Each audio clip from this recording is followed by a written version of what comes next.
Iran has launched waves of missiles and drones at Israel, and multiple U.S. bases across the Gulf, causing limited but real damage and some civilian casualties, while most incoming fire was intercepted. Main targets hit Israel. Iran fired roughly 150 ballistic missiles plus drones at Israel, hitting areas around Tel Aviv, Haifa, and northern Israel. U.S. bases in the Gulf. Confirmed targets include Al Udeid Air Base in Qatar, Al Dhafra in the UAE, Al Salem in Kuwait, and the U.S. Navy 5th Fleet Base in Bahrain, with additional attempted strikes on other U.S. locations around the Gulf. Wider regional sites. Missiles and debris have affected parts of Jordan, including around Amman, Syria, and major civilian aviation hubs in Abu Dhabi and Dubai. Damage and casualties reported so far. Israel, a 9-story residential building and other structures were struck, with at least one woman killed in Tel Aviv and more than 100 people injured in total, mostly from shrapnel, blast shock, or while rushing to shelters.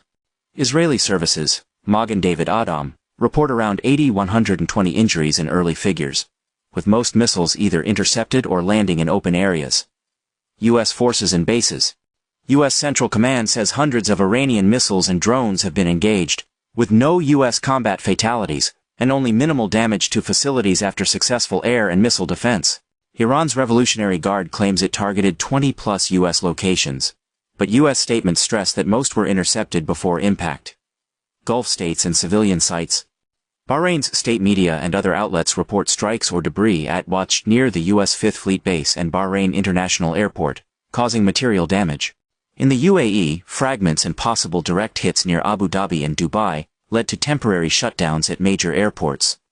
One man has been reported killed, and several people injured in the Dubai area, with damage to residential areas and at least one high-profile site, such as around the Burj Al Arab.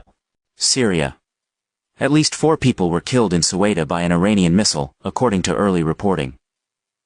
Military effectiveness versus interception air and missile defense.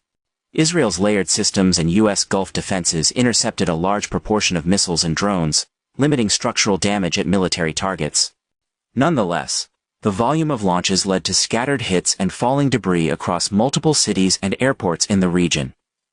Strategic signal. Analysts note that Iran's retaliation is designed to show it can hit Israel and U.S. assets region-wide, even if defenses prevent most strikes from landing on high-value military targets.